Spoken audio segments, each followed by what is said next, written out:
ગુજરાત, રાજસ્થાન, મધ્યપ્રદેશ, મહારાષ્ટ્ર અને દાદર નગર હવેલીના આદિવાસી વિસ્તારોને જોડી અલગ ભીલ પ્રદેશ રાજ્ય બનાવવાની માંગણી ફરી ઉઠી હોય તેમ ભીલ પ્રદેશ મુક્તિ મોરચાએ સુરત કલેક્ટર થકી રાષ્ટ્રપતિ, પ્રધાનમંત્રી અને ગૃહમંત્રીને 42 મુદ્દાઓ સાથે આવેદનપત્ર આપી બંધારણીય પ્રક્રિયા શરૂ કરવાની માંગણી કરી હતી.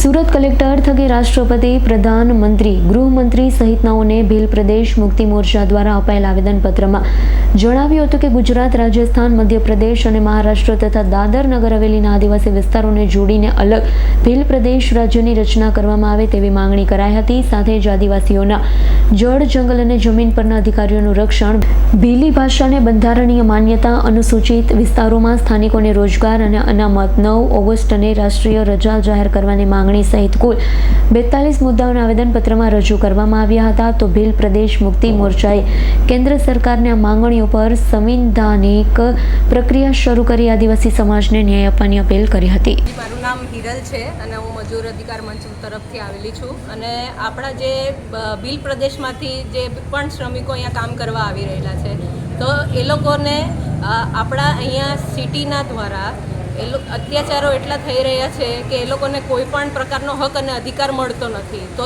એ પણ મુદ્દો આમાં આવરી લેવામાં આવેલો છે.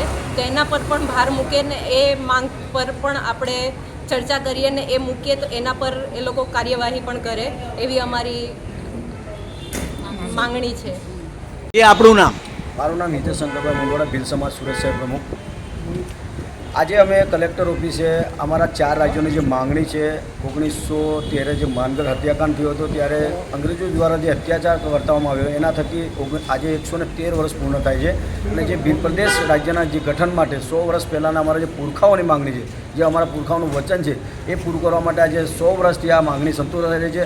ખાસ કરીને અમારા આદિવાસી સમાજ ઉપર જે અત્યાચારો થઈ રહ્યા છે તમામ પ્રકારે, જે નર્મદાના જે પાણીનો ડેમ છે, પાણીના જે પાણી છે તે નજીકના વિસ્તારોના ગામડાઓમાં નથી મળી રહ્યું. બીજું કે ભીલ પ્રદેશ રાજ્ય એના માટે અમે માંગી રહ્યા છીએ કે આદિવાસી સમાજના જે પણ મજૂરી કરતા ભાઈઓ બહેનો છે એ મજૂરી કરતા અહીંયા કોઈ પણ રાજ્યમાં આવે છે ભારત દેશના, ત્યારે એમના પર ખૂબ પ્રકારનો અત્યાચાર કરવામાં આવે છે. એના માટે કોઈ પણ અવાજ નથી ઉઠાવી રહ્યું. એટલા માટે આજે ભીલ પ્રદેશ રાજ્યને અમે માંગણી કર્યા છે. અને ભીલ પ્રદેશ રાજ્યની માંગણી એ માટે છે કે અનુચ્છેદ 13(3) મુજબ ગુજરાત, મહારાષ્ટ્ર અને મધ્યપ્રદેશ આ 4 રાજ્યોમાં ભીલ પ્રદેશનો એક શક્તિ પ્રદેશ દાદરાના હવેલીને પણ કેન્દ્ર શાસિત પ્રદેશ છે, એને પણ આ ભીલ પ્રદેશ રાજ્યમાં ઉમેરી લે એવી અમારા આખા ભીલ પ્રદેશના મુક્તિ મોરચાના બેનર અમે આવેદન પર એની પણ અમે એમાં ઉમેરી લેવાની વાત કરીએ છીએ. અને ભીલ પ્રદેશનું બીજું એક નિર્માણ છે કે જે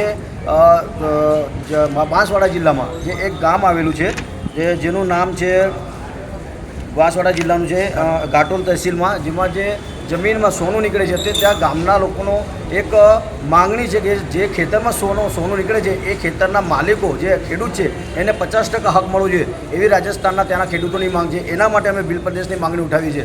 આ તમામ ઘણા પ્રકારના મુદ્દાઓ, ટોટલ 40 થી 50 મુદ્દાઓ છે ભીલ પ્રદેશના, જેમાં અમારા આદિવાસી સમાજના લોકો પર જે પણ પ્રકારે અત્યાચાર છે એ બાબતને લઈને આ ભીલ પ્રદેશ રાજ્યના માંગણી માટે આખા ભારત દેશના જે 4 રાજ્યો છે, જે 4 રાજ્ય આવરી લેવા, મહારાષ્ટ્ર, મધ્યપ્રદેશ, ગુજરાત અને રાજસ્થાન, આ 4 રાજ્યોના અમારા જેટલા પણ સંગઠનો છે, મેન છે ભીલ પ્રદેશ મુક્તિ મોરચા, એ મુક્તિ મોરચાના બેનર હેઠળ આજે 4 રાજ્યોમાં જેટલા પણ તાલુકા છે, જેટલા પણ જિલ્લા છે, દરેક તાલુકા જિલ્લાઓમાં આજે આવેદનપત્ર કલેક્ટર સાહેબને, રાષ્ટ્રપતિ અને મુખ્યમંત્રી સાહેબ શ્રીઓને એના દ્વારા અમે આપી રહ્યા છીએ.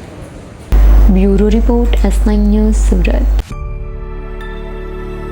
અમારી તમામ માહિતીથી અપડેટ રહેવા માટે જોડાયેલા રહો S9 ન્યૂઝ સાથે.